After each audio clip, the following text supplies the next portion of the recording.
नमस्कार साथियों, मैं मनीष कुमार शर्मा स्वागत करता हूं आपका एक बार फिर यादविन स्मार्ट क्लासेस पर, जिस पर आप मेरे साथ में यूपीएसआई 2025 के लिए जीके और जीएस की क्लासेस देख रहे हैं। और आज हम जो क्लास करने वाले हैं वो आपकी 37वीं क्लास है। इससे पहले आपकी 36 क्लास हो चुकी हैं। अगर आपने वो क्लासेस नहीं देखी हैं तो आप जाकर प्लेलिस्ट में उन क्लासेस को देख सकते हैं। और आपको पता है कि पैट का एग्जाम हो चुका है। अब पैट के एग्जाम के बाद हमें यूपीएसआई पर फोकस करना है, और यूपीएसआई पर सबसे ज्यादा फोकस जो करना है वो आपको जीके और जीएस पर करना है। तो चलिए स्टार्ट करते हैं आज की क्लास। और आज की क्लास का जो रहने वाला है, मतलब आपके 20 क्वेश्चंस तो रहते ही हैं हमेशा।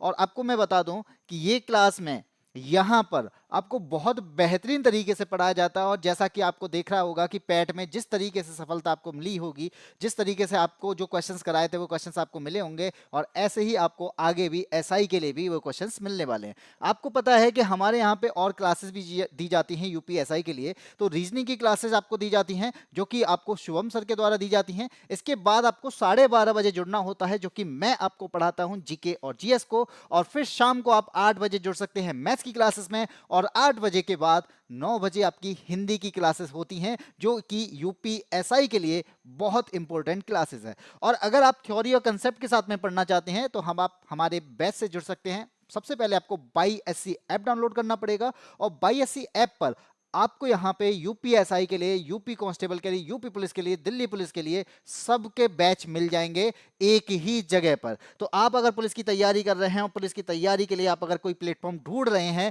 तो ये प्लेटफॉर्म है आपका बाई एससी एप्लीकेशन, यानी यादविन स्मार्ट क्लासेस की एक एप्लीकेशन, जिस पर आपको सब कुछ एक साथ में मिलने वाला है, चाहे वो आपका कांस्टेबल हो, चाहे वो आपका एसआई हो।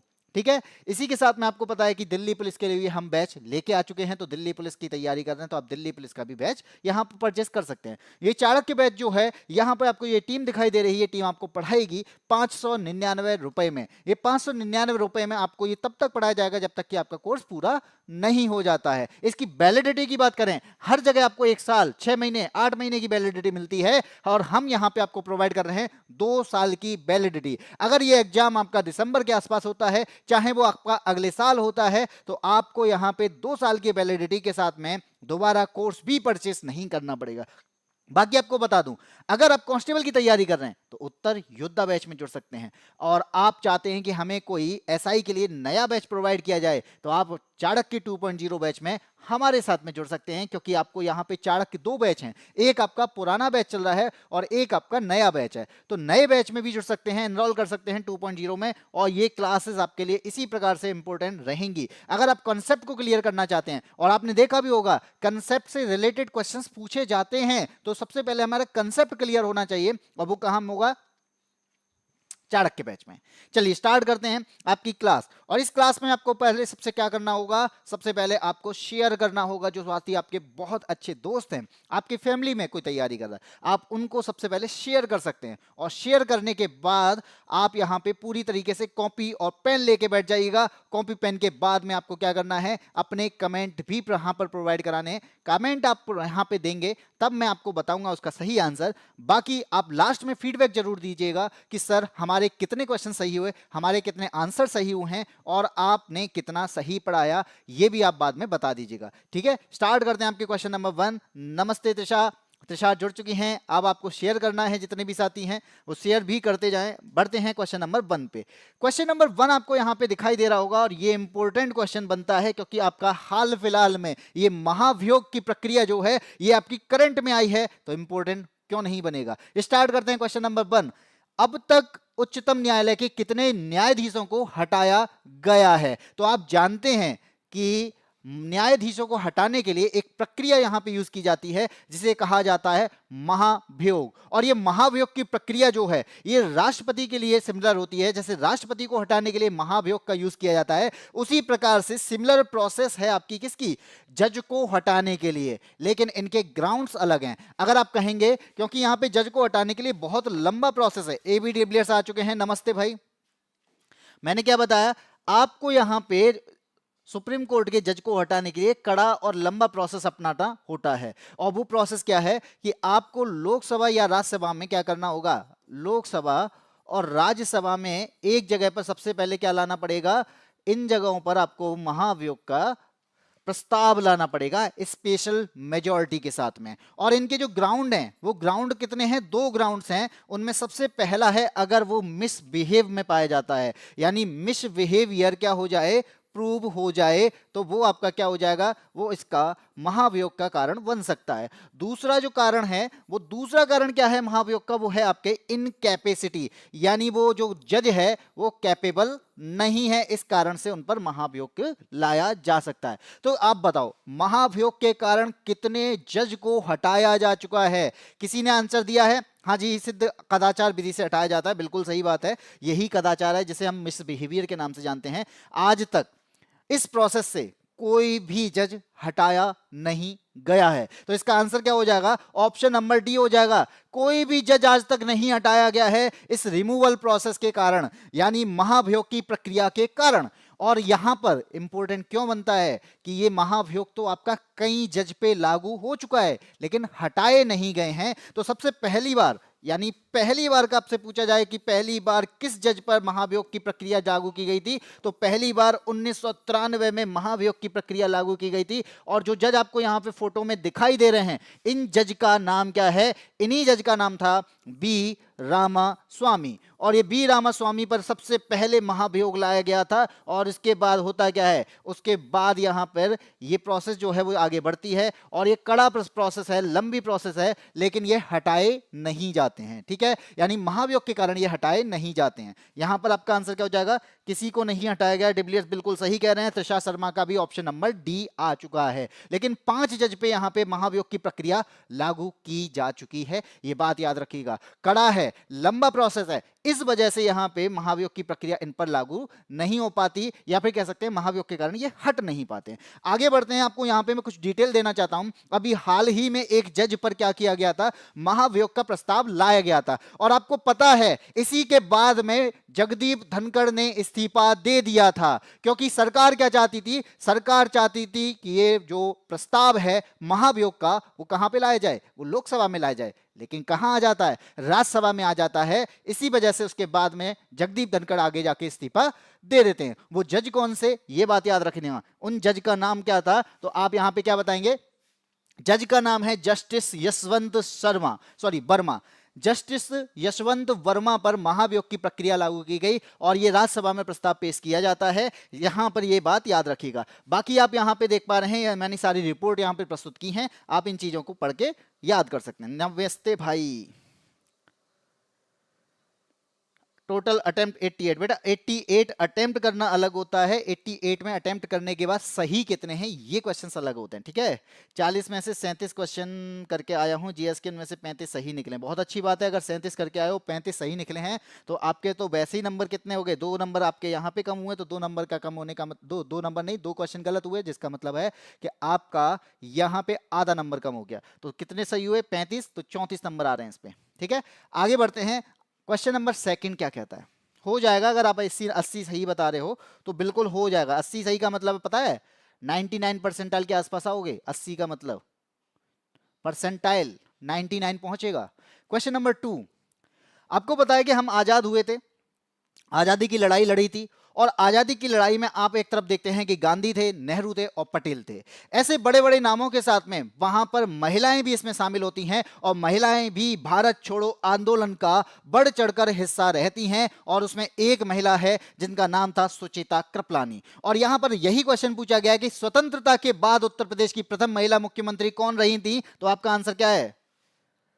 सर इतना आसान पेपर था बेटा, एक बात याद रखना कि पैट का केवल एक बार पेपर टफ आया है, हर बार आसान ही आया है, और हर बार किसी के भी नंबर 70 से प्लस कम जा पाते हैं। और यहां पर 70 नंबर पर भी 99 परसेंटाइल आ जाता है, ये बात तो आपको पता होनी चाहिए। त्रिशा शर्मा का डी आंसर है, बॉबी सिंह बता रहे हैं डी, और यहां पे गौरी ने भी आंसर दे दिया है डी। तो यहां पर आपका आंसर क्या है, स्वतंत्रता के बाद उत्तर प्रदेश की प्रथम महिला मुख्यमंत्री कौन बनी थी, वो थी सुचेता कृपलानी। तो यहां पर भारत की पहली महिला सीएम पूछा जाए, ये उत्तर प्रदेश ही नहीं, ये भारत की पहली महिला सीएम भी रही थी। ये क्या है, भारत की पहली महिला सीएम कौन बनी थी? वो भी आपकी कौन है? सुचेता कृपलानी। किस राज्य से थी? उत्तर प्रदेश से। तो उत्तर प्रदेश की पहली मुख्यमंत्री कौन थी? पहली महिला मुख्यमंत्री भी सुचेता कृपलानी थी। और यहां पर याद रखना, उत्तर प्रदेश के लिए अगर आपसे पूछा जाए कि उत्तर प्रदेश की पहली महिला राज्यपाल कौन थी, क्या पूछा गया है? पहली महिला राज्यपाल कौन थी, यह आपको बताना है कि उत्तर प्रदेश की पहली महिला राज्यपाल। मुख्यमंत्री आपको पता चल चुका है, अब आपको बताना है गवर्नर। आपसे पूछा जाए भारत की पहली महिला राज्यपाल कौन थी, आपका इस पर आंसर क्या होगा? जल्दी से बताइए क्या आंसर होने वाला है। सर जीएस का ऐसा कोई सिंगल सवाल नहीं था जो आपने नहीं पढ़ाया था। बिल्कुल मैं इस बात को बिल्कुल मैं मानूंगा, क्योंकि मैंने आपको यहां पर जितने भी जीएस के क्वेश्चंस कराए हैं उन जीएस के क्वेश्चन से ही आपके वो क्वेश्चंस निकल के आए। हमने यहां पे करंट अफेयर्स भी पढ़ाया, करंट अफेयर्स से रिलेटेड भी क्वेश्चंस आए हैं। मैंने हमेशा बोला है करंट अफेयर्स कभी भी डायरेक्ट नहीं पूछा जाता, हमेशा लिंक करके पूछा जाता है, हमेशा उससे रिलेट करके चीजें पूछी जाती हैं। ये बात मैंने हर बार बोली है और इसी तरीके से क्वेश्चन आते हैं। आंसर आया है गौरी सिंह का, पहली राज्यपाल। एबी डिविलियर्स का भी आंसर आ चुका है कि भारत की पहली महिला राज्यपाल का नाम क्या था? उनका नाम था सरोजिनी नायडू। तो यहां पर नहीं दिया है तो मैं लिख देता हूं कि सरोजिनी नायडू उत्तर प्रदेश की राज्यपाल बनाई गई थी और उत्तर प्रदेश की मुख्यमंत्री सुचेता कृपलानी बनाई गई थी। और ये दोनों ही भारत की पहली महिला सीएम भी बनी और सरोजिनी नायडू भारत की पहली महिला राज्यपाल बनी। दोनों ही उत्तर प्रदेश से थी। ठीक है, चलिए आगे बढ़ते हैं। क्वेश्चन नंबर आता है अगला। अगला क्वेश्चन नंबर आता है आपका थर्ड। क्या कहता है? छावनी बोर्ड के बारे में जानना है। छावनी बोर्ड के प्रशासनिक नियंत्रण के तहत कार्य करता है, यानी इनमें से ऐसा कौन है जिसके नियंत्रण में कैंटोनमेंट रहते हैं? जैसे आपने सुना होगा आगरा कैंट, क्या है? आगरा छावनी है। तो छावनी का मतलब क्या है? जहां पर आपको क्या दिखेंगे? जहां पर आपको आर्मी रहते हुए दिखेगी, जहां पर आपको क्या दिखेंगे? फौजी के कैंप दिखेंगे। यहां पे आपको क्या दिखेगा? यहां पर आपको कॉलोनी यानी परेड ग्राउंड भी दिखेंगे, इनके बैरक भी दिखाई देंगे और इनके परेड ग्राउंड भी दिखाई देंगे। और ऐसे एरिया आपके क्या कहलाते हैं? ऐसे एरिया आपके कहलाते हैं कैंटोनमेंट एरिया। और यहां पर आर्मी का रहन सहन के साथ साथ, यानी आर्मी का रहन सहन भी किया जाता है, रहन सहन के अलावा यहां पे उनको प्रशिक्षण, जिसे हम क्या कहते हैं, ट्रेनिंग भी दी जाती है। यह भी आप याद रखिएगा कि आर्मी के रहन सहन के लिए, ट्रेनिंग के लिए हमने यहां पे छावनियां बनाई। और भारत में कितनी छावनी है, यह भी आंसर दीजिए, जल्दी से बताइए भारत में कितनी छावनी है। गौरी का आंसर बी है, त्रिषा का आंसर बी है, और इसी के अलावा किसी का आंसर और नहीं आ रहा भाई, क्या हुआ? मौर्य वंश का संस्थापक, जैन धर्म के 24 तीर्थंकर। भाई चाणक्य पढ़ाया था हमने, और चाणक्य में मौर्य वंश के बारे में बहुत बार बताया था कि मौर्य वंश के संस्थापक कौन है। तो ऐसे ही क्वेश्चन आते हैं भाई, इसमें आता क्या है? यही पैट के क्वेश्चंस हैं। तो आपसे पूछा जाए कि छावनी, वो जो कैंटोनमेंट है, ये आर्मी के रहन सहन के लिए, ट्रेनिंग के लिए है। अब आर्मी किसके अंडर आएगी? आर्मी आती है डिफेंस मिनिस्ट्री के अंदर। तो आप बता दीजिए इसमें आंसर क्या हो जाएगा? ऑप्शन नंबर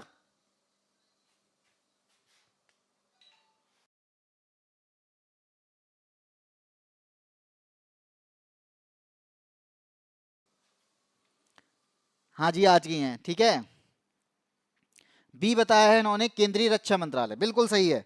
तो आपका आंसर क्या हो जाएगा? Option number B. तो डिफेंस मिनिस्ट्री के अंडर ये आती है।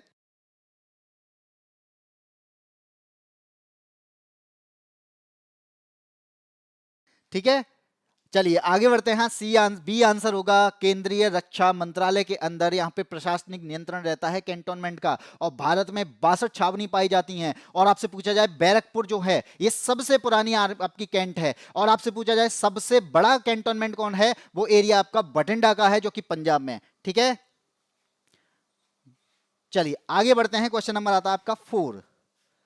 आपको पता है कि यहां पे राज्य और केंद्र के बीच में भी झगड़े होते हैं, और राज्य और केंद्र के बीच में झगड़े होंगे तो वहां पर ऐसा कुछ बनाया जाएगा कि जो इनके झगड़े का निपटारा करेगा, जो इनके विवादों का समाधान करेगा। और इसी स्थिति को देखते हुए क्या होता है कि यहां पर 1990 में अंतर राज्य परिषद की नियुक्ति की जाती है। लेकिन अंतरराज्यीय परिषद की नियुक्ति किसने की थी, यह पूछा जा रहा है आपके साथ। आपके पास में ऑप्शंस हैं, तो जल्दी से बताइए किसके द्वारा यहां पे इसकी नियुक्ति की जाती है। मस्त।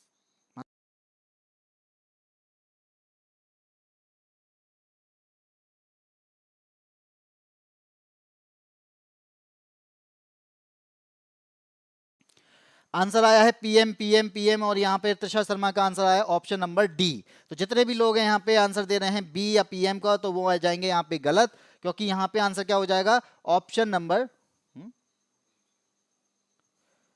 ठीक है, राष्ट्रपति के द्वारा। ये याद रखना कि इसमें क्या होता है, कोऑर्डिनेशन, क्या होता है इनका, कोऑर्डिनेशन। कोऑर्डिनेशन के साथ साथ कॉपरेशन, सहयोग की जरूरत होती है दोनों के बीच में, तो यहां पर सहयोग भी चाहिए, यहां पर आपका क्या चाहिए, सहयोग के साथ साथ इन दोनों के बीच में विवादों का निपटारा भी करना है, विवादों का समाधान करना है, और समाधान करने के लिए ये क्या बनाया जाता है, एक आयोग बनाया जाता है, एक परिषद बनाया जाता है, और इस परिषद की में जो नियुक्ति की जाती है वो प्रधानमंत्री प्रेसिडेंट ऑफ इंडिया के द्वारा की जाती है। लेकिन इसके चेयरपर्सन की बात की जाए, इसके चेयरपर्सन कौन होते हैं, वो हमेशा प्राइम मिनिस्टर होते हैं, यानी पीएम होते हैं। तो सरकार या कमीशन की सिफारिश पर बना यहाँ पे इंटर स्टेट काउंसिल, राज्य और केंद्र के बीच में कोऑर्डिनेशन और कॉपरेशन के बीच में संबंध बताता है, दोनों के बीच में विवादों का समाधान करता है, और यहाँ पर राष्ट्रपति के द्वारा इसकी स्थापना की जाती है। 1990 को राष्ट्रपति कौन थे, वेंकट रमन, वेंकट रमन के द्वारा इसकी सिफारिश की स्थापना की जाती है। आंसर क्या हो जाएगा, president of India, president of India, बस मेरा सही है आज मेरे, ठीक है, ठीक है, जिसका सही है वो बिल्कुल सही है, और जिसका गलत है वो थोड़ा सा ध्यान दे ले, मैंने आपको यहाँ पे सही भी बता दिया है। इसी के साथ में हम आते हैं अगले क्वेश्चन में, क्वेश्चन नंबर 5 पर। आपको पता है कि हमारे भारत में बहुत सारे आउटसाइडर आते थे, और आने के बाद में यहाँ क्या करते थे, यहाँ के रिलीजन को देखते थे, यहाँ के कल्चर को देखते थे, यहाँ के रहन सहन को देखते थे, यहाँ के फेस्टिवल्स को देखते थे, और इनकी डिटेल लिख कर ले जाते थे, और डिटेल को एक किताब के रूप में छापते थे, पब्लिश भी करते थे। तो ऐसा ही यहाँ पर इनमें से कोई है जो विशाल पाठ है किताब उल हिंद, यानी किताब का नाम क्या है, किताब उल हिंद, जिसमें धर्म की बात की जाती है, जिसमें दर्शन की बात की जाती है, जिसमें सामाजिक जीवन की बात की जाती है, वो इनमें से किससे संबंधित है, यानी उसका राइटर कौन है, ये हमसे पूछा जा रहा है। तो जल्दी से बताइए क्या आंसर होने वाला है। त्रिशा का आंसर है सी, गीता का आंसर है, गौरी का आंसर आ चुका है सी, और इसके अलावा और किसी का आंसर नहीं आ रहा है। अल वरूनी बताया है यहाँ पे, अल वरूनी, तो यहां पर आपका आंसर क्या हो जाएगा, ऑप्शन नंबर सी हो जाएगा। अल वरूनी है यहां पर एक आउटसाइडर जो 1024 एडी के आसपास, कब आते हैं ये, 1024 एडी के आसपास यहां पर भारत में आते हैं। कहां आते हैं, भारत में आते हैं, और भारत के यहां पर इन्होंने क्या किया, सबसे पहले संस्कृत सीखी, और उसके बाद यहां के रिलीजन को जाना, यहां के कल्चर को सीखने का प्रयास किया, यहां की साइंस को भी देखा, यहां के फेस्टिवल को लेकर, और पूरी एक डिटेल उन्होंने एक किताब में लिख दी, और जिसका नाम क्या रखा इन्होंने, किताब उल हिंद। ठीक है, क्या नाम रखा इन्होंने, किताब उल हिंद, और इसको इन्होंने किताब तहकीक ए हिंद के नाम से भी बताया था, यानी इस किताब का नाम तहकीक ए हिंद भी माना गया है। और ये किताब कब रखी गई, यानी किस भाषा में लिखी गई, अरबी भाषा में लिखी गई थी, ये बात भी याद कर लेना। तो यहां पर आपका आंसर क्या हो जाएगा, सबसे पहले हम बता रहे हैं, आप कमेंट दूसरों के देख रहे हैं, नहीं भाई ये कमेंट आते हैं निकल जाते हैं तो हमें पता नहीं चलता, इस बात पे गुस्सा होने की जरूरत नहीं है, क्योंकि कमेंट्स बहुत सारे आते हैं। अब लोग आंसर दे रहे हैं तो कभी कभी कमेंट निकल जाते हैं, ठीक है। और यहाँ पर आशु का भी आंसर आ चुका है सी, मैंने बताया था पहले। हाँ, अब यहाँ पे इस बात पे लड़ते रहो कि मैंने पहले बताया था कि मैंने पहले बताया था। बच्चे नहीं होते, जो छोटे छोटे बच्चे होते हैं, वो छोटे छोटे बच्चे आपस में लड़ रहे होते हैं, ये मैंने करा था, ये मेरा है भाई यहाँ, ठीक है। चलो कोई बात नहीं, क्वेश्चन नंबर 6 की बात करते हैं। अब ऊर्जा की बात की जा रही है, इनमें से ऐसा कौन सा है जो पारंपरिक ऊर्जा स्रोत का उदाहरण है, यानी कन्वेंशनल एनर्जी का एग्जाम्पल है। सबसे पहले आपके दिमाग में आएगा कन्वेंशनल क्या है, जिसको हम एक लंबे समय तक तो यूज कर सकते हैं, लेकिन उसका एक निश्चित टाइम होता है, ये बात याद रख लेना। कन्वेंशनल का मतलब ऐसा यहाँ पे फ्यूल है, ऐसा एनर्जी का रिसोर्स है जो लंबे समय तक तो यूज होगा, लेकिन एक निश्चित टाइम तक होगा। तो यहां पर आपके सामने 4 ऑप्शन है, चारों का आंसर बता दीजिए, क्या आंसर होने वाला है। सी को लॉक किया जाए तो ऑप्शन आपके सामने है, ज्वारी ऊर्जा, पेट्रोलियम उत्पाद, सौर ऊर्जा और पवन ऊर्जा। पारंपरिक ऊर्जा की बात की जा रही है भाई, पारंपरिक ऊर्जा। पेट्रोलियम उत्पाद आएंगे पारंपरिक ऊर्जा में, मैंने कहा लंबे समय तक यूज हो, लेकिन इनका एक निश्चित टाइम हो, तो वो कौन से होंगे, वो पेट्रोलियम पदार्थ होंगे भाई, ऑप्शन नंबर बी होगा। कोल, कोयला, पेट्रोलियम, नेचुरल गैस, ये पारंपरिक कहलाते हैं। गैर पारंपरिक वो हैं जो पॉल्यूशन फ्री रहते हैं। सोलर की बात की जाती है, विंड की बात की जाती है, टाइडल की बात की जाती है, बायोमास की बात की जाती है, भूतापी की बात की जाती है। ये आपके पॉल्यूशन फ्री होते हैं। लेकिन कन्वेंशनल जो हैं ये पॉल्यूशन फ्री नहीं होते, लेकिन ये लंबे समय तक यूज किए जाते हैं और इनके एक निश्चित अवधि है, ये कभी ना कभी आगे जाके क्या हो जाएंगे, ये खत्म हो जाएंगे। ठीक है, आपका आंसर क्या हो जाएगा? B okay, B okay, B okay. हाँ जी बिल्कुल बी ही आंसर है। आशु का पोपट हो गया है। ये लोग जो लड़ रहे हैं ये बच्चे ही हैं। अब भाई अगर मेरे अकॉर्डिंग बात की जाए तो हाँ तो बच्चे ही हैं, लेकिन तुम्हारे अकॉर्डिंग बच्चे नहीं हैं। तुम तो यार साथ के हो, तुम खुद बच्चे हुए फिर। क्वेश्चन नंबर 7 की बात करते हैं। 7 का तो आपको आंसर पता होना चाहिए। आप लोग फेसबुक यूज करते होगे, आप लोग इंस्टा यूज करते होगे, व्हाट्सएप यूज करते होगे। तो यहां पर बात पूछी जा रही है कि निम्नलिखित में से इंस्टाग्राम के सह संस्थापक कौन हैं? बता दीजिए जल्दी से कि इंस्टाग्राम का संस्थापक कौन था, कैसे संस्थापक कौन है? हम बच्चे ही ठीक है। हाँ ठीक है, ऐसी ऐसी लड़ते रहोगे, हम बच्चे ठीक है, फिर एक टाइम पर बात करोगे सर इसने मेरे बाल खींच लिए, इसने मेरी चोटी खींच ली। ये लड़ाई करते रहना फिर। 7 का आंसर दे दिया है ऑप्शन नंबर ए। तो जो लोग यहाँ पे ए के साथ यानी केविन सिस्ट्रॉम, तो जल्दी से बताइए क्या ये सही है? तुषार शर्मा भाई, आगे के और लोग भी तो आंसर दीजिए। ये तो है, दो से तीन लोगों के आंसर तो बिल्कुल सही आते हैं। बाकी का फिर अगर ज्यादा बोल दो कि आंसर दो तो ठीक है यार, ए बी सी डी में से कोई भी दे देंगे। बी बोल रहे हैं, ज्यादातर बी आ रहे हैं तो ठीक है बी दे देते हैं। बी है शायद, बी है शायद। भाई यहाँ पे आप गलत हो जाओगे, अफसोस, क्योंकि यहाँ पे ऑप्शन नंबर ए रहने वाला है। क्योंकि इंस्टाग्राम के सह संस्थापक की बात की जाती है तो वो वहां पर फाउंडर में आते हैं केविन सिस्ट्रॉम, और इसके अलावा माइक क्रीजर। क्या नाम है इनका? माइक क्रीजर नाम है। इनके द्वारा, इन दोनों ने मिलके क्या किया था? इन दोनों ने मिलके इंस्टाग्राम की खोज की थी, इंस्टाग्राम बनाया था। और कब बनाया था? तो दिमाग आंसर क्या कहेगा कि ये सर 2010 में बनाया था। 2010 में ये इंस्टाग्राम आता है, इन दोनों के द्वारा बनाया जाता है, और उसके बाद फिर क्या करता है, ये चलने बहुत लगता है और आज भी चले जा रहा है। आप देखते होगे, रील्स तो देखते ही होगे, सेल्फी स्टोरी ये लगाते ही रहते होगे, तो आज भी चले जा रहा है। और इसको यहां पर इसी चीज को देखते हुए 2012 में आते हैं कौन? 2012 में फेसबुक के संस्थापक आते हैं, और फेसबुक के संस्थापक को आप सभी जानते हैं जिनका नाम क्या है? Mark Zuckerberg. और आप कहेंगे जकरबर्ग का यूज क्या यहां पे? जकरबर्ग का यूज इसलिए है क्योंकि इनके द्वारा फिर क्या किया जाता है? खरीद लिया जाता है। किसे? इंस्टा को। ठीक है, तो इंस्टाग्राम के इस टाइम पे संस्थापक कौन हैं? इस टाइम पे मतलब फाउंडर तो यही हैं, लेकिन इस टाइम को आउन कौन कर रहे हैं? वो हैं आपके मार्क जकरबर्ग। और मार्क जकरबर्ग के द्वारा यहां पे इंस्टाग्राम 2012 में खरीदा जाता है और इंस्टाग्राम 2010 में आता है। ये बात याद रखना, ठीक है। निक्की रावत का ए ऑप्शन ठीक है। जो नहीं चलाता है वो अच्छी बात है, लेकिन जो चलाता है वो यहाँ पे सबको पता है किसकी बात हो रही है, रील्स की बात हो रही है। हर टाइम किसी ना किसी का डांस देखना, हर टाइम कुछ ना कुछ।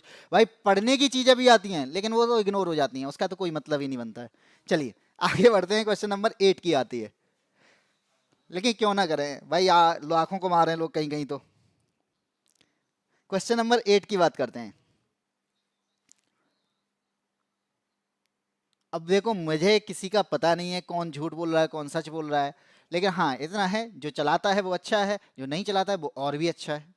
क्वेश्चन नंबर 8 की बात करते हैं। आपने शार्क का नाम तो सुना होगा। शार्क मछली का नाम नहीं, शार्क एक संगठन है, उस संगठन की बात की जा रही है। तो शार्क आपदा प्रबंधन केंद्र को कहां पर स्थापित किया गया है? यानी शार्क डिजास्टर मैनेजमेंट सेंटर की बात की जा रही है। अब आपके माइंड में आएगा सर सार्क तो वही है, south Asian association for regional cooperation, लेकिन इसके अंदर तो भाई 8 कंट्री हैं, इसका हेडक्वार्टर तो काठमांडू है। लेकिन ये पूछ रहा है, ये तो इंडिया की बात कर रहा है, डिजास्टर मैनेजमेंट इंडिया में कहां से आ गया? जब इसका हेडक्वार्टर ही काठमांडू में है तब आपका आंसर हो जाएगा गलत, स्किप कर दिया है डिब्लियर्स ने। चलिए कोई बात नहीं है, कोई बात नहीं, कंफ्यूजन होगा। मैंने कहा चलो मैं इस कंफ्यूजन को खत्म करता हूं। हमारे पास में क्या है? एक शार्क, जिसका आजकल यूज है नहीं क्योंकि भारत बिम्स्टेक यूज कर लेता है, और इसकी फुल फॉर्म आपको पता होनी चाहिए, south Asian association for regional cooperation. इसके अंदर कितने कंट्री हैं? 8 देश हैं जो कि भारत के ही पड़ोसी हैं। और 8 देशों की बात की जाए, इसका हेडक्वार्टर की बात की जाएगी तो हेडक्वार्टर आप सभी जानते हैं कहां पर है, काठमांडू में है। और काठमांडू कहां पर है? ये तो नेपाल में है। हमारे लिए जो सबसे पास में विदेश है जो है वो नेपाल ही है, ठीक है। अब इसकी कुछ संस्थाएं बनाई गई हैं। अब संस्थाओं में एक संस्था है जिसका नाम है शार्क आपदा प्रबंधन केंद्र, यानी शार्क डिजास्टर मैनेजमेंट सेंटर। और ये कहां बनाया गया है? ये बनाया गया है गांधीनगर में। ये गांधीनगर कहां पर है? ये है गुजरात में। अब आपका आंसर क्या हो जाएगा? गांधीनगर गुजरात हो जाएगा। लेकिन इसके अलावा भी बहुत सारे केंद्र बनाए गए हैं। जैसे अगर मैं कहूं shark agriculture, shark agriculture centre, एक आपका ये सेंटर है जो कहीं पे बना होगा। इसके अलावा आप देखेंगे ट्यूबरक्लोसिस, यानी शार्क ट्यूबरक्लोसिस की बात की जाएगी, ट्यूबरक्लोसिस सेंटर जो कि टीबी की बीमारी से रिलेटेड है। यहां पर रिसर्च की जाती है और यहां पर दवाएं बनाने का भी काम किया जाता है। एक आप जानते होंगे मेट्रोलॉजिकल एक रिसर्च सेंटर है, शार्क का मेट्रोलॉजिकल रिसर्च सेंटर, ठीक है। ये इनके रिसर्च सेंटर हैं जो अलग अलग जगह पर हैं। अब कहेंगे सर अलग अलग जगह पर कहां पे? एक सेंटर पता चल गया, ये तो इंडिया में है। एग्रीकल्चर की बात करोगे तो एग्रीकल्चर वाला है ढाका में, और ढाका कहां पे है?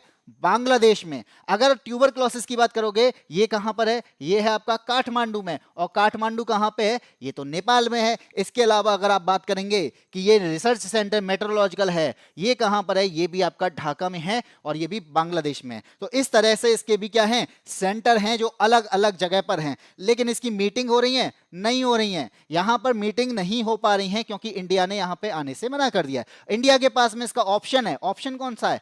इंडिया के पास ऑप्शन है बिम्स्टेक का। इंडिया बिम्स्टेक का यूज कर लेता है क्योंकि बिम्स्टेक का सदस्य कौन नहीं है? पाकिस्तान नहीं है। इसमें पाकिस्तान शामिल है इसलिए इसका यूज नहीं करता। आगे बढ़ते हैं। हाँ जी, गुजरात आ गया, बांग्लादेश ढाका, निकिराबाद, गीता, स्नाइपर आ गए हैं। नेक्स्ट, हाँ बिल्कुल भैया नेक्स्ट चलते हैं। नेक्स्ट आ गया क्वेश्चन नंबर 9। संविधान की बात आती है। अब संविधान है तो आर्टिकल हैं, संविधान है तो पार्ट हैं। अब पार्ट हैं तो उसके अंदर कुछ ना कुछ बातें होंगी। तो उन बातों की यहां पे पूछा जा रहा है। क्या पूछा जा रहा है? निर्वाचन के बारे में, यानी भारतीय संविधान का कौन सा भाग है जो देश में चुनाव से संबंधित है? इनमें से ऐसा कौन सा भाग है जो चुनाव से संबंधित है? जल्दी से बताइएगा, तब तक मैं बताता हूं कि हमारे पास में आर्टिकल हैं। कौन से आर्टिकल हैं? आर्टिकल नंबर 324 से लेकर 329 तक के जो आर्टिकल हैं ये किससे संबंधित हैं? ये चुनाव से संबंधित हैं, यानी भारत में जो इलेक्शन होंगे उससे रिलेटेड हैं। अब आप कहेंगे कि ठीक है मान लिया, अब आगे बता दो। तो आर्टिकल नंबर 324 की बात करेंगे ना तो ये कहता है कि भारत में ना चुनाव आयोग होना चाहिए, चुनाव आयोग का गठन होगा। तो चुनाव आयोग का गठन किसके माध्यम से होता है? आर्टिकल नंबर 324 के माध्यम से। इसके बाद बात करेंगे कि आर्टिकल नंबर 324 है तो 25 भी होगा। 25 की बात करेंगे तो आपको पता है कि धर्म, जाति, लिंग के आधार पर, यानी अगर आपका कोई धर्म है, आपकी कोई जाति है और यहां पर आपके साथ में कोई भेदभाव हो रहा है लिंग के आधार पर, तो लिंग के आधार पर आपको वोट देने से वंचित नहीं किया जा सकता, ठीक है। वोट देने से वंचित नहीं किया जा सकता, ये भी याद कर लेना। लेकिन आपसे मैं ये पूछा हूं कि कौन सा पार्ट है, तो आप क्या बताएंगे? सर ये पार्ट जो है ना, ये पार्ट ना 15वां पार्ट है। तो पार्ट 15 में दिया गया है चुनाव आयोग के बारे में। अब 15 यहां पे कौन सा है? 15 आपका सी वाला है, इसमें आई एक्स्ट्रा आ गया, ठीक है। ये हिंदी में सही लिखा हुआ है, ऑप्शन नंबर सी हो जाएगा क्योंकि ऑप्शन नंबर सी है भाग 15 की बात करता है। सी में एक और जुड़ गया है इंग्लिश वाले में। मेरा आंसर ऊपर चला जाता है, कहां कहां चला गया भैया? ठीक है मैं देख ही लेता हूं किसका आंसर क्या आया है। इसमें आया है ए बी डिविलियर्स का आंसर 15 है, और इसके अलावा गौरी का आंसर, एएसपी का आंसर, एएसपी के बाद निकी रावत ने कहा मुझे वाली काउंटिंग नहीं आती है, कोई बात नहीं है। और इसके अलावा आंसर आ चुके हैं। त्रिशा शर्मा का भी आंसर है सी। सबके गलत है क्या? नहीं, सी आंसर सही होगा। ये वाली काउंटिंग में बोला गया 15। 15 का मतलब होता है एक्स का मतलब होता है 10। एक्स मतलब ये रोमन वाला एक्स, अपना वाला एक्स नहीं। इसके अलावा यहाँ पे अगर बी को यूज कर लेंगे तो हो जाएगा ये 15, ठीक है। आगे यूज किया है तो बढ़ेगा, अगर कोई चीज पीछे यूज की जा रही है तो घट जाएगी। ये बात रोमन की बात है, उसको बाद में समझेंगे, ठीक है। आगे बढ़ते हैं क्वेश्चन नंबर 10 में। 10 की बात की जा रही है तो 10 में क्या बोला जा रहा है कि आप में से कुछ लोग ऐसे भी होंगे जो शाकाहारी होंगे, कुछ लोग ऐसे होंगे जो मांसाहारी भी होंगे, और कुछ लोग ऐसे होंगे चाहे भाई उन्हें कुछ भी दे दिया जाए, चाहे उन्हें घास दे दी जाए, चाहे वो किसी की हड्डी दे दी जाए, वो सब खा लेंगे। बात की जाती है इसमें कि निम्नलिखित में से शाकाहारी का इनमें से कौन सा उदाहरण है। बहुत इजी सवाल लगता है मुझे ये वाला तो, क्योंकि यहाँ पे आप तुरंत बता दो कौन सा होना चाहिए। कोई नहीं देता। इसके अलावा हिरन हिरन हिरन बताया गया, सभी के द्वारा यहाँ पे हिरन बताया जा रहा है। त्रिशा का भी आंसर, निकी रावत का आंसर, स्टडी, गीता, यूपीआई, सब क्या हिरन बता रहा है। और यहाँ पे चित्रांशी का भी आंसर है हिरन। तो जो लोग यहाँ पे हिरन के साथ हैं बिल्कुल सही हैं, क्योंकि हिरन ही है जो यहाँ पे शाकाहारी है। हिरन के साथ गाय की बात करें, बकरी की बात की जाए, ये हर्बीवोर्स कहलाते हैं, और हर्बीवोर्स क्या होते हैं? शाकाहारी होते हैं। इसके बाद कार्निवोरस होते हैं। कार्निवोरस क्या होते हैं? मांसाहारी कहलाते हैं, जो इन शाकाहारी को खाते हैं। जैसे चील की बात कर लें, जैसे बाज की बात कर लें। और यहाँ पे आप देखेंगे आपके ओमनिवोर्स होते हैं, जिन्हें हम कहते हैं क्या? सर्वाहारी, जो क्या करेंगे? फल भी खाएंगे, कीड़े मकोड़े भी खा लेंगे। तो यहां पर आपका इनमें से क्या हो जाएगा? ये पार्ट जो है वो आपके ओमनिवोर्स कहलाते हैं। आ गया समझ? हर्बीवोर्स, कार्निवोर्स, ओमनिवोर्स, तीन में बांटते हैं, शाकाहारी, मांसाहारी और सर्वाहारी। और इसी प्रकार से याद रखना कि हमारे पास में एक होती है खाद्य श्रृंखला, और खाद्य श्रृंखला की बात करेंगे तो खाद्य श्रृंखला में अधिकतम 5 पार्ट होते हैं, ठीक है। और इसी में क्या होता है? एक पार्ट होता है जिसे हम कहते हैं लिंडमैन का सिद्धांत। और इस लिंडमैन के सिद्धांत के द्वारा बताया जाता है कि जो एनर्जी का ट्रांसफर होता है, क्या होता है भाई? हम कुछ खाएंगे तो हमारे पे एनर्जी तो आएगी, एनर्जी का ट्रांसफर होगा। और ये एनर्जी का ट्रांसफर कितना परसेंटेज होता है? तो याद रखना ये 10% होता है। इसलिए कहा जाता है 10% का सिद्धांत किसने दिया? लिंडमैन के द्वारा दिया गया। और लिंडमैन का सिद्धांत के द्वारा क्या बताया जाता है? एनर्जी का ट्रांसफर बताया जाता है। कुछ भी चीज खाओगे तो उसका 10% आपके पास में एनर्जी आएगी। ये बात हो रही है। मैं तो सर को भी खा सकती हूँ। हाँ भाई खा लो, तुम ही खाओ। सर आप वेज हैं या नॉन वेज? भाई मैं तो वेज हूँ, ठीक है। बाकी का नॉन वेज का मुझे पता नहीं, मैं वेज हूँ। हाँ, वेज का मतलब ये नहीं है कि मैं घास खा लेता हूँ, वेज का मतलब है मैं शाकाहारी खाना खाता हूँ, ठीक है। आगे बढ़ते हैं, क्वेश्चन नंबर 11 की बात करते हैं। क्वेश्चन नंबर 11 क्या कहता है?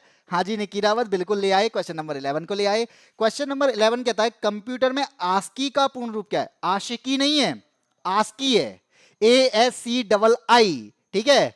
यहां पर ASCII का पूर्ण रूप पूछा गया है, लेकिन ये ASCII है क्या? तो एक प्रकार की कोडिंग है, ये कैरेक्टर को एनकोड करने का एक स्टैंडर्ड है। यहां पर जो स्टैंडर्ड है यहां पर यूएसए के द्वारा बनाया जाता है, और बेसिक जो डेटा होता है, बेसिक डेटा को ट्रांसमिशन में काम आता है। यानी जो डेटा होगा उसका ट्रांसमिशन बनाना है तो वो आपको आस्की की जरूरत है। अगर कैरेक्टर का एनकोड करना है तो आपको आस्की की जरूरत है, आशिकी नहीं है। स्किप स्किप स्किप, स्नाइपर का ए है। सर जी सब स्टूडेंट आपसे ही मजाक करते हैं। हाँ तो वही करेंगे ही मजाक, और क्या करें, मैं मजाक सुन रहा हूँ। लेकिन चलिए कोई बात नहीं है। यहां पे मैं बता दूं, मैं आपको सबसे पहले ये बताता हूं, ये याद रखना आस्की पूछा बहुत जाता है। कंप्यूटर का एग्जाम हो, ट्रिपल सी का एग्जाम हो, या कंप्यूटर से रिलेटेड अगर कभी किसी चीज में पूछा जाता है तो आस्की के बारे में भी पूछ लिया जाता है। और 1960 में ये किसके द्वारा डेवलप किया जाता है? यूएसए के द्वारा डेवलप किया जाता है। अगर यूएसए के द्वारा डेवलप किया जाएगा तो इस ए का मतलब क्या हो जाएगा? इस ए का मतलब हो जाएगा अमेरिका। अमेरिका का स्टैंडर्ड है किसके लिए? कोडिंग के लिए। तो अमेरिकन स्टैंडर्ड कोड किसके लिए कोडिंग कर रहे हैं? इंफॉर्मेशन के लिए, इंटरचेंज के लिए, ट्रांसमिशन के लिए। तो आपका क्या हो जाएगा? American standard code for information interchange, option number C. कितने लोगों ने सी दिया है? सी दिया है यहाँ पे गौरी का आंसर है सी, निकी रावत का, त्रिशा का आंसर, इसी के अलावा और आशीष। हाँ भाई तुम आशीष हो सकते हो, ठीक है। ट्रिपल सी सर्टिफिकेट को एक्सप्लेन करो तो। भाई ट्रिपल सी सर्टिफिकेट की नहीं कह रहा हूं मैं, ट्रिपल सी में कई बार पूछा गया आस्की के बारे में। ASCII में ए का यूज क्या है, एस क्या, यहां एस का मतलब क्या है, आई का मतलब क्या है, ठीक है। आगे बढ़ते हैं, क्वेश्चन नंबर 12 की बात करते हैं। क्वेश्चन नंबर 12 यहां पे क्या कहता है? 12 कहता है भाई सरकारी नौकरी सभी को चाहिए, और सरकारी नौकरी अगर किसी एक को दे दी जाए तो आप कहेंगे कि हमें भी देनी चाहिए। तो इसी वजह से क्या किया गया? सरकारी नौकरी में सभी को समान अवसर की बात की जाए, ठीक है। तो भारतीय संविधान का कौन सा अनुच्छेद सार्वजनिक रोजगार के मामलों में अवसर की समानता की गारंटी देता है? यानी सभी को समान अवसर दिए जाएंगे सरकारी नौकरियों में, और यह हमारे पास में समानता का अधिकार है। और समानता के अधिकार की अगर मैं बात करूं, किसकी बात करेंगे? समानता के अधिकार की बात करेंगे। तो हमारे पास में ये मूल अधिकार है और मूल अधिकार आर्टिकल नंबर 14 से स्टार्ट होता है और 14 से लेकर 18 तक आपका समानता की बात करता है। किसकी बात करता है? इक्वलिटी की बात करता है। तो यहां पर इक्वलिटी में भी कौन सा पूछा गया है? तो वो पूछा गया है आपका सार्वजनिक रोजगार के मामलों में। तो सार्वजनिक रोजगार के मामलों में आपके पास में एक ऑप्शन नंबर डी गलत हो जाएगा, एक ऑप्शन नंबर बी गलत हो जाएगा। अब बचे हमारे पास में 16 और 18। 50-50 तो ले ली हमने। 50-50 में दो ऑप्शन मैंने गलत बता दिए। मैंने जो पूछा उसे बताओ बस। भाई धमकी दे रहे हो तो नहीं बता रहा, ठीक है। आर्टिकल नंबर 16 त्रिशा शर्मा का भी ऑप्शन नंबर ए है। एसपी का ए आंसर आ चुका है और जो लोग ए के साथ हैं बहुत सही आंसर दिया है। यहां पे ऑप्शन नंबर ए हो जाएगा। आर्टिकल नंबर 16 के माध्यम से सरकारी नौकरियों में सभी को समानता का अवसर दिया जाता है। सरकारी ही हो या फिर वो सार्वजनिक रोजगार क्यों ना हो, सब में सभी को समानता का अधिकार दिया गया है। और समानता का अधिकार पूछा जाए तो मूल अधिकार है 14 से लेकर 18 आर्टिकल तक आपको समानता का अधिकार देखते हैं, ठीक है।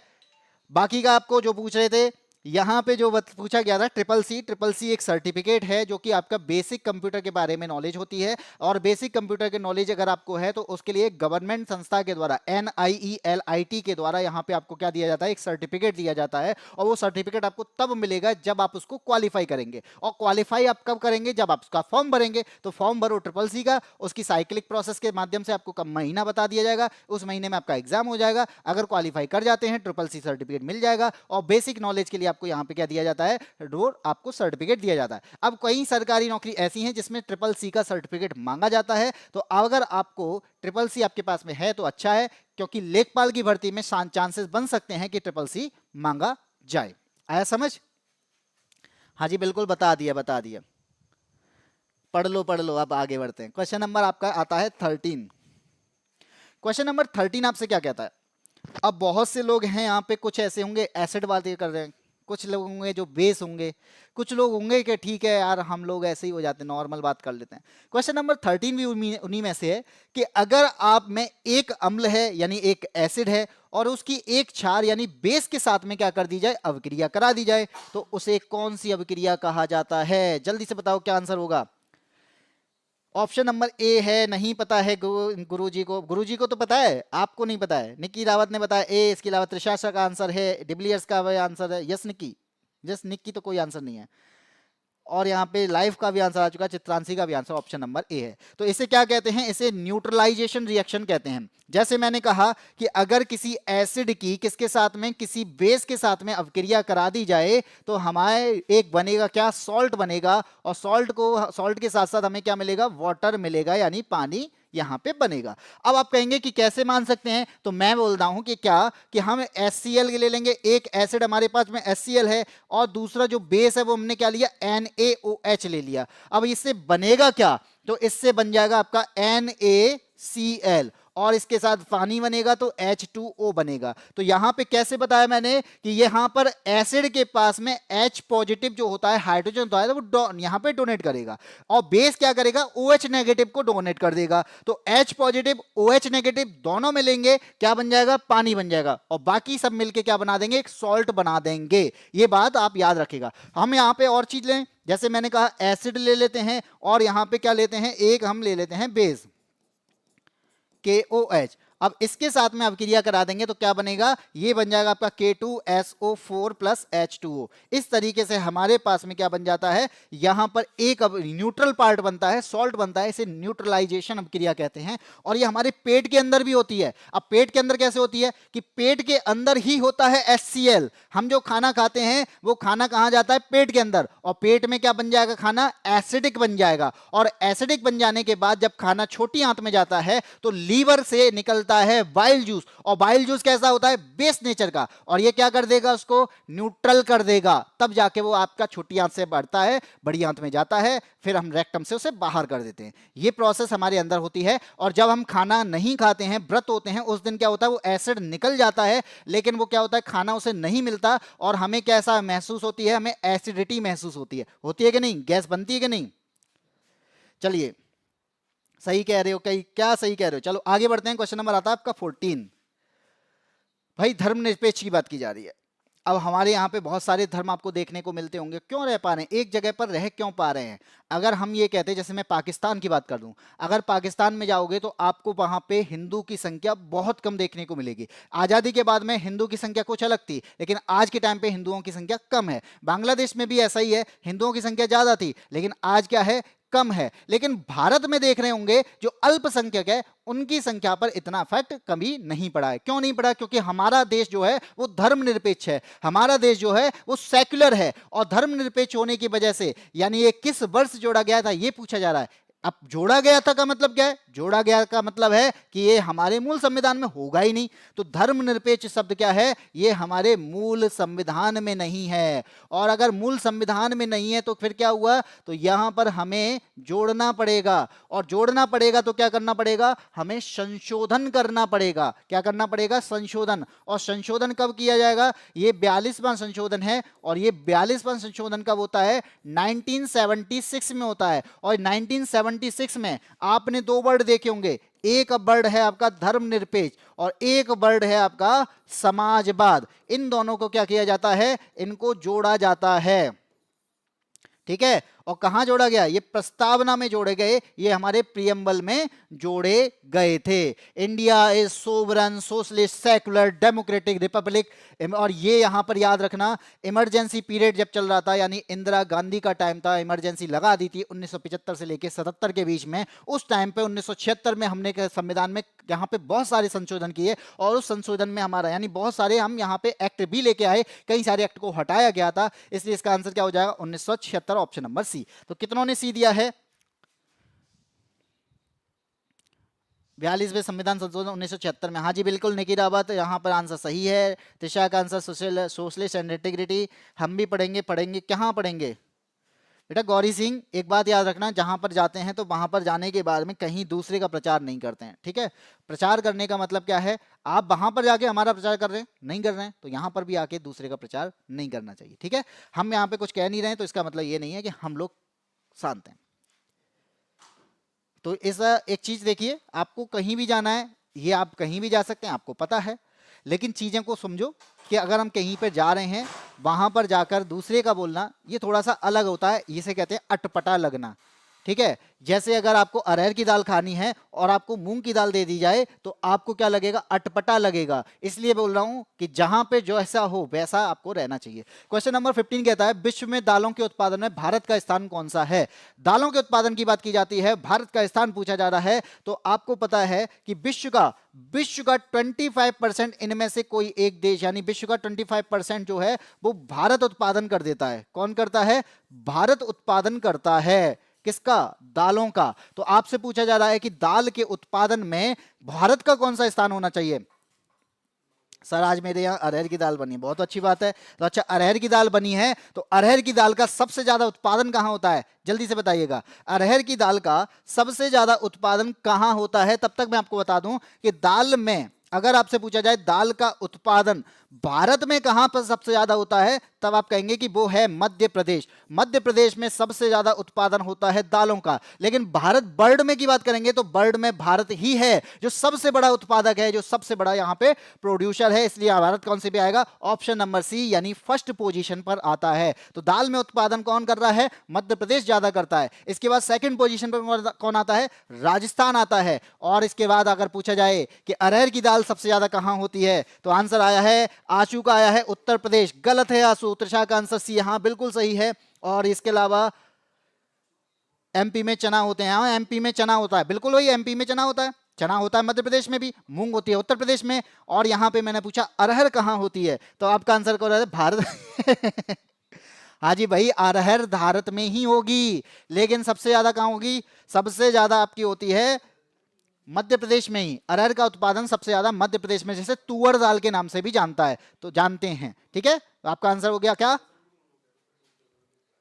चलिए आगे बढ़ते हैं। महाराष्ट्र आपका सेकंड पोजीशन या थर्ड पोजीशन पर आ चुका है, इसलिए आगे बढ़ते हैं। क्वेश्चन नंबर 16 पे आते हैं। एक सदस्य है यहां पे हमारे पास में, ओईसीडी। क्या करता है? ये अपनी इकोनॉमी को बढ़ाना चाहता है। ये क्या करता है? लिविंग स्टैंडर्ड जो होते हैं, लिव इन नहीं है जिस पे ऊपर विवाद चल रहा है, लिविंग की बात की जा रही है। लिविंग स्टैंडर्ड जो होते हैं उसको मजबूत करने का काम करता है, फाइनेंशियल स्टेबिलिटी लाने का काम करता है। और ये ऐसा ग्रुप है, तो यहां पर ग्रुप में सदस्य भी होंगे, और सदस्य हैं तो कितने सदस्य हैं वो आपको बोर्ड पे दिखाई दे रहे होंगे। तो ओईसीडी के यहाँ पे सदस्य तो ज्यादा हैं लेकिन बोर्ड पे यहाँ पे कम दिखाई दे रहे हैं। इसका मतलब ये है कि ओईसीडी का है, ओईसीडी का 1961 में क्या की जाती है, 1961 में स्थापना की जाती है। यानी हमने क्या कर दिया, इसकी इस्टेब्लिशमेंट कर दिया। और इस्टेब्लिशमेंट के बाद में इसमें सदस्यों की संख्या पूछी जाए तो 38 सदस्य इसमें शामिल होते हैं। और 38 सदस्य के बाद अगर आपसे पूछा जाए कि ग्लोबल इकोनॉमिक को ग्रोथ करने के लिए organisation for economic cooperation and development बनाया जाता है, तो ये कहां बनाया जाता है, इसका हेडक्वार्टर कहां पे है, तो आपका आंसर क्या हो जाएगा, इसका हेडक्वार्टर जो है वो ऑप्शन नंबर डी यानी पेरिस में। तो किसका आंसर है, हाँ जी, अरहर की दाल एमपी में ही होती है। निकी रावत बिल्कुल सही है, इसके अलावा चित्रांशी का भी सही है और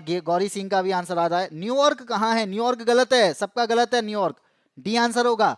न्यूयॉर्क भाई, न्यूयॉर्क में तो यूएन का हेडक्वार्टर है, किसका है, यूनाइटेड नेशंस का है हेडक्वार्टर, आपको न्यूयॉर्क में दिखाई देता है। कैसे हो गया आपका, तो आप थोड़ा सा सोच के, यानी ऐसे ही क्वेश्चन आपके पैट में पूछे गए थे, हेडक्वार्टर भी पूछे गए थे कि इसका हेडक्वार्टर कहाँ पे है। और आज अगर आप ऐसे क्वेश्चंस के आंसर गलत कर रहे हैं तो आगे आने वाले एग्जाम में तो गलत होंगे ही। तभी तो कहता हूं ध्यान से पढ़ना होता है, ध्यान से चीजों को देखना होता है, क्या लिखा है, क्या जानना है, ये सारी चीजों को।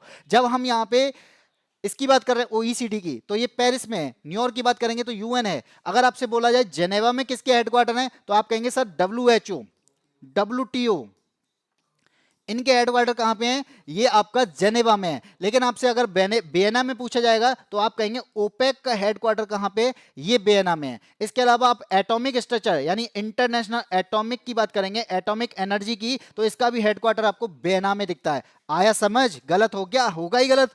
सब एक जैसे क्वेश्चन आ गए, एक जैसे क्वेश्चन आ गए तो एक जैसे आंसर भी दे दिए।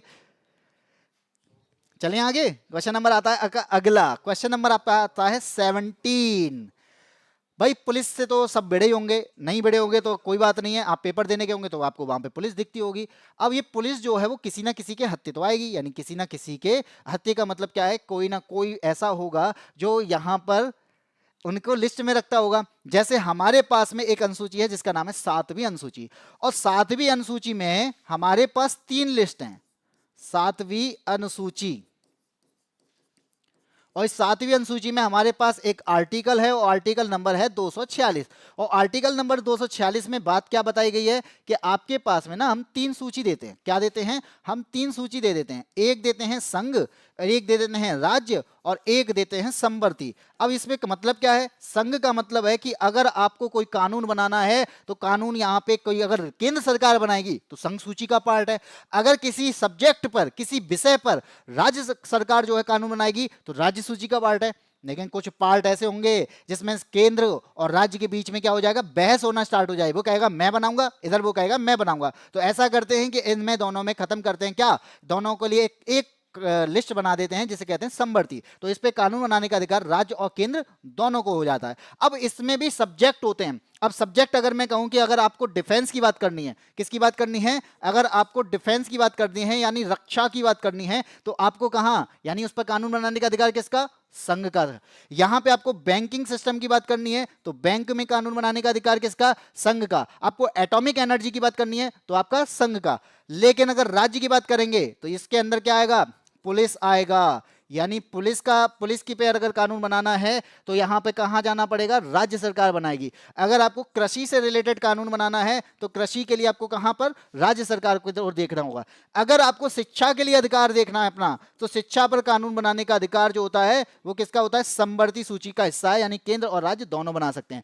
वन में अगर वन के बारे में बात करनी है तो वन से रिलेटेड भी आपका समवर्ती का पार्ट है। लेकिन अगर आप मैरिज करना चाहते हैं, शादी करना चाहते हैं, और शादी वाला पार्ट जो है वो आपका संवर्ती का, और संवर्ती के में मतलब राज्य और केंद्र दोनों। लेकिन अगर आपका डाइवोर्स हो जाए, भाई वो नहीं, शादी होगी तो डाइवोर्स होगा और शादी नहीं होगी तो डाइवोर्स भी नहीं होगा। ठीक है, ये मजाक की बात है, शादी सब करेंगे। पुलिस और सार्वजनिक व्यवस्था किस में आएगी, फिर राज्य में आएगी। इसलिए आंसर क्या हो जाएगा, ऑप्शन नंबर ए हो जाएगा। बता दीजिए किसका आंसर ए है। गौरी कोई ना होता है, कौन होता है, डी आंसर है इसका चित्रांशी का। त्रिशा का आंसर ए है, आशु का आंसर ए है। ध्यान से क्वेश्चन पढ़ो फिर ऑप्शन देखो, अगर पढ़ा होगा तो गलत नहीं होगा। भाई यहां पर यही तो समझाया जाता है, क्लास क्यों दी जाती है, समझाने के पर्पज से। क्लास में आपको आंसर क्यों देने होते हैं? क्योंकि यहाँ पे आपने क्वेश्चंस को सही से पढ़ा होगा। अगर आप क्वेश्चंस को सही अभी नहीं पढ़ पा रहे तो एग्जाम में आपका प्रेजेंस ऑफ माइंड उस तरह से वर्क नहीं करता जिस तरह से आपका अभी नहीं कर रहा है। इसलिए प्रेजेंस ऑफ माइंड को मजबूत बनाना है तो आपको अभी से काम करना होगा, और इसी वजह से ये क्लास आपके लिए इंपॉर्टेंट बनती है, इसी वजह से ये सारी चीजें इंपॉर्टेंट बनती हैं। और एग्जाम में जाएंगे तो एग्जाम में आप बहुत अच्छे से एग्जाम को कर पाएंगे। चलो, शादी तो बर्बाद ही है गुरुजी। लोग, कई लोग तो ऐसे हैं जिन्हें बिना शादी के ही डाइवोर्स हो रहा है, बहुत ही अच्छी बात है। आगे बढ़ते हैं, क्वेश्चन नंबर 18 पे आते हैं। ठीक है, इसलिए तो ऐसा है, इस पे तो राज्य भी लड़ रहा है, केंद्र भी लड़ रहा है कि शादी मैं कराऊंगा, वो कह रहा है डाइवोर्स मैं कराऊंगा, तो दोनों में लड़ाई चलती रहती है। क्वेश्चन नंबर 18 की बात करते हैं। दक्षिण भारतीय भाषाओं में से कौन सी भाषा बोलने वालों का प्रतिशत भारत की कुल जनसंख्या के संदर्भ में सबसे अधिक है? अगर आपसे पूछा जाएगा कि भारत में सबसे ज्यादा कौन सी भाषा बोली जाती है तो आपका तुरंत आंसर आ जाएगा सर, हिंदी भाषी राज्यों की संख्या ज्यादा है, और हिंदी भाषी संख्या राज्य की संख्या ज्यादा होने की वजह से हिंदी सबसे ज्यादा बोली जाती है। लेकिन ये तो नॉर्थ इंडिया का पार्ट है, होल इंडिया का भी पार्ट है। लेकिन अगर आपसे पूछा जाए साउथ इंडिया में कौन सी सबसे ज्यादा भाषा बोली जाती है, आपके पास में 4 ऑप्शन है, चारों में क्या आंसर होना चाहिए बता दीजिए। त्रिशा का आंसर सी है। मेरा आंसर इसलिए गलत होता है, क्वेश्चन सही से नहीं पढ़ते। तो फिर क्या मतलब है, जब क्वेश्चन ही नहीं पढ़ रहा है तो आंसर किस बात का दे दिया? अगर मैं पूछूंगा आपका नाम क्या है तो आप क्या बताओगे? जहां से भी आप उस जगह का नाम थोड़ी ना बताओगे, आप बताओगे अपने नाम को, क्योंकि आपने क्वेश्चन को सही सुना है। तो यहां पर भी क्वेश्चन को सही देखना होता है, सही पढ़ना होता है, तभी तो आंसर दोगे। विकास मेहरा ने आंसर नहीं दिया है, विकास मेहरा आधा आंसर दे के चले गए हैं। और इसके अलावा चित्रांशी का कन्नड़, रजिता का सी, और गौरी का आंसर तमिल है। मैंने तो मलयालम सुनी है, चलिए कोई बात नहीं है। टेस्ट सीरीज भी भाई बिल्कुल मिलेगा, टेस्ट सीरीज अगर आपको लेनी है तो आप हमारे एप्लीकेशन बाईएससी एप्लीकेशन पर जा सकते हैं, वहां से आप डाउनलोड कर सकते हैं। आपको वहां पर टेस्ट सीरीज भी यानी फ्री टेस्ट सीरीज भी का भी मौका है, और उसके अलावा आप पेड सीरीज भी ले सकते हैं। ठीक है, आगे बढ़ते हैं, इसकी बात करते हैं। दक्षिण भारतीय भाषाओं में कौन सी भाषा बोलने का प्रतिशत भारत की कुल जनसंख्या के संदर्भ में सबसे ज्यादा है? हमारे यहाँ पे जनगणना हुई, क्योंकि जनगणना के आधार पर ये बताएंगे। अभी जनगणना हुई नहीं है, 2027 में होने के चांसेस हैं। तो सेंसस 2011 की बात करते हैं। सेंसस 2011 में होता क्या है, हमारे पास में इन चारों भाषाओं में तेलुगु की बात करते हैं। इनमें क्या हो जाएगा, आंसर क्या हो जाएगा, ऑप्शन नंबर डी हो जाएगा। तेलुगु बोलने वालों की संख्या कितनी है? 7.87। कितनी है? 7.8% जो है वो तेलुगु बोलने वालों की संख्या है, जो कि भारत में साउथ इंडिया में सबसे ज्यादा है। आंध्र प्रदेश में बोली जाती है, तेलंगाना में बोली जाती है, इसी वजह से इसका आंसर क्या हो जाएगा, ऑप्शन नंबर डी है। पूरा चार्ट यहां पे दिया है। सबसे ज्यादा जो भाषा बोली जाती है वो आपकी हिंदी है, सेकंड पर आपकी आती है बांग्ला यानी आपकी जो बंगाली है, थर्ड पोजीशन पर आपकी मराठी आती है, फिर आती है आपकी तेलुगु। तेलुगु इनमें आपकी किस में आ रही है, फोर्थ पोजीशन पर आ रही है। लेकिन इसमें कौन से पे आएगी, इसके अकॉर्डिंग आपकी आंसर तेलुगु हो जाएगा। क्यों हो जाएगा, क्योंकि इसमें आपका मलयालम, कन्नड़, तमिल जो है वो इसके बाद आते हैं, यानी तमिल जो है तेलुगु से बाद में आता है। ठीक है, बेस्ड ऑन 2011 में तमिल है। हाँ जी,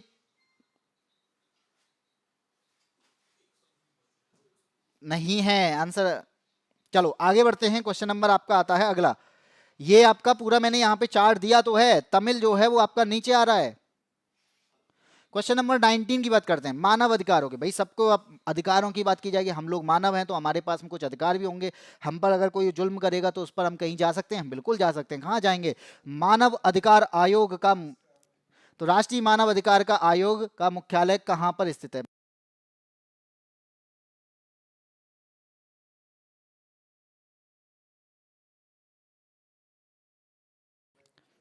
क्वेश्चन नंबर 19 की बात करते हैं, मानव अधिकार आयोग। मानव अधिकार आयोग की बात करेंगे तो मानव अधिकार अधिनियम 1993, क्या सा अधिनियम है, मानव अधिकार अधिनियम है 1993, और इसके तहत हमारा क्या बनाया जाता है, मानव अधिकार आयोग बनाया जाता है। कब बनाया जाता है, 12 अक्टूबर 1993 को बनाया जाता है। कब बनाया जाता है, 12 अक्टूबर 1993 को बनाया जाता है। इसके हेडक्वार्टर की बात करेंगे तो हेडक्वार्टर कहां पे है, ये नई दिल्ली में है, यानी ऑप्शन नंबर सी यहां पर सही हो जाएगा। नेशनल ह्यूमन राइट कमीशन आपका नई दिल्ली में है। इसके जो चेयरपर्सन होते हैं वो हमेशा याद रखना रिटायर्ड सीजेआई होते हैं, यानी retired chief justice of India यहां पे क्या होते हैं, चेयरपर्सन होते हैं। मानव अधिकार आयोग 1993 के तहत इसका बनाया गया था। 12 अक्टूबर 1993 बिल्कुल सही है। निकी रावत बिल्कुल सही। त्रिशा शर्मा आज ही पढ़ा था, बहुत अच्छी बात है अगर आपने आज पढ़ा था और आज आपके सामने क्वेश्चन भी आ गया है। ठीक है, आगे बढ़ते हैं। क्वेश्चन नंबर आता है आपका 20। क्वेश्चन नंबर 20 क्या कहता है? भाई बहुत सारे लोग हैं जो जॉब करना चाहते हैं, और जॉब करना कहाँ चाहते हैं? विदेशों में करना चाहते हैं। और विदेशों में करेंगे तो फिर क्या कहेंगे? वहां पर रहना भी पसंद करेंगे। वो सोचेंगे कि मुझे यहाँ पर ही रहना पड़े, लेकिन रहेंगे तो वो भारतीय, रहेंगे तो भारतीय। और ऐसे लोगों को हम क्या कह देते हैं? ऐसे लोगों को हम कहते हैं NRI। क्या बोला जाता है इन्हें? NRI। और प्रवासी भारतीय की बात की जा रही है। प्रवासी भारतीय दिवस, यानी इन लोगों के लिए भी हमने एक दिवस मनाया है। वो क्या है?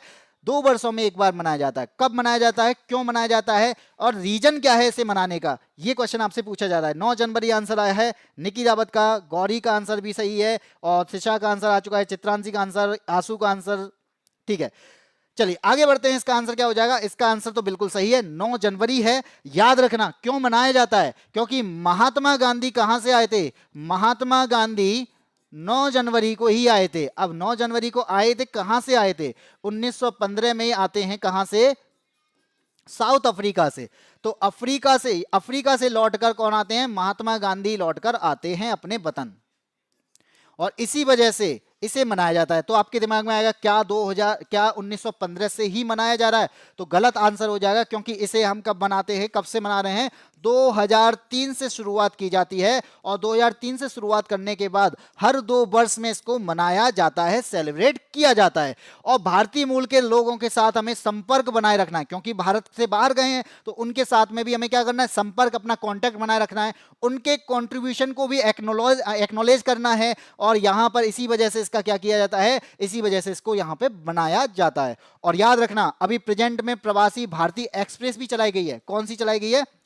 ये चलाई गई है प्रवासी भारतीय एक्सप्रेस, ट्रेन का नाम है ये, भारतीय एक्सप्रेस ट्रेन है, ये आपकी चलाई गई है। और किसके द्वारा चलाई गई है? आपसे अगर ये क्वेश्चन पूछा जाएगा तब आप क्या बताओगे कि प्रवासी भारतीय एक्सप्रेस, इसका संचालन करने का अधिकार किसके पास है? तो आप रेल मंत्रालय की तरफ जाओगे नहीं, तब इसका आंसर आ जाएगा विदेश मंत्रालय का। ठीक है, क्योंकि इसको संचालन कौन करेगा? विदेश मंत्रालय। चलाएगा तो रेल मंत्रालय, लेकिन इसके संचालन का काम किसका है? विदेश मंत्रालय का है। इसकी एक योजना है प्रवासी तीर्थ दर्शन योजना, उसके तहत यहां पे एक्सप्रेस ट्रेन चलाई गई है। टूरिस्ट ट्रेन है, यहां पर टूरिस्ट को क्या किया जाएगा? घुमाया जाएगा भारत में, यानी विकसित भारत में प्रवासी भारतीयों के योगदान को भी याद किया जाएगा, उनको यहां पे घुमाया भी जाएगा, भ्रमण भी कराया जाएगा। ये आपके एग्जाम्पल है।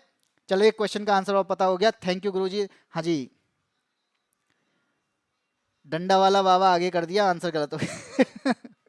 ऐसे नहीं बोलते, ठीक है। टेलीग्राम ग्रुप को लिंक कहाँ है सर? टेलीग्राम ग्रुप का लिंक अगर आपको चाहिए तो आप हमारे बायो में जा सकते हैं, यानी जो आपको इंट्रो पार्ट दिख रहा होगा यादविन स्मार्ट क्लासेस का, जब आप उसको ओपन करेंगे तो उसमें टेलीग्राम का लिंक ओपन हो जाएगा, ठीक है। बाकी का अगर आपको नहीं पता है तो मैं आपको बता दूं, आप जाकर यादविन स्मार्ट क्लासेस भी सर्च कर सकते हैं टेलीग्राम पर जाकर, आपको यहाँ पर PDF भी वहां पर ही प्रोवाइड की जाएगी, ठीक है।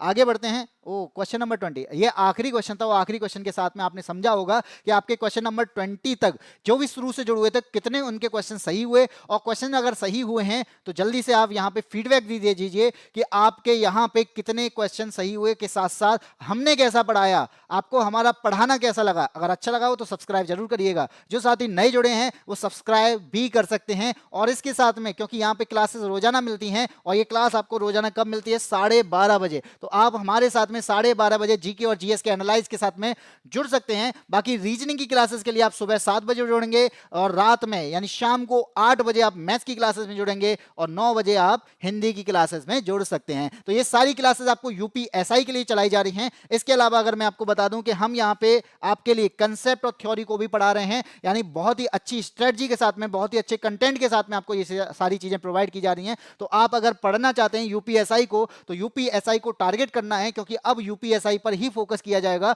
और यहां पर इसी वजह से हमने एक बैच चलाया जिसका नाम है चाणक्य बैच, और ये चाणक्य बैच आपको यूपीएसआई के बिल्कुल कंसेप्ट को बहुत अच्छे तरीके से, बहुत अच्छे कंटेंट के साथ में पढ़ाएंगे। और ये बैच जो है आपको 599 में मिलने वाला है। अगर आपको यहां पे कोई और जानकारी चाहिए तो आप हमारे नंबर पर बात कर सकते हैं, और ये नंबर अगर आपको नोट करना है तो आपको यहां पर ये नंबर दिया गया है 8266981579, 8266981579। इस पर कॉल करके आप सारी जानकारी ले सकते हैं। एप्लीकेशन अगर आपको डाउनलोड करनी है तो आपको बाई SC एप्लीकेशन डाउनलोड करनी होगी।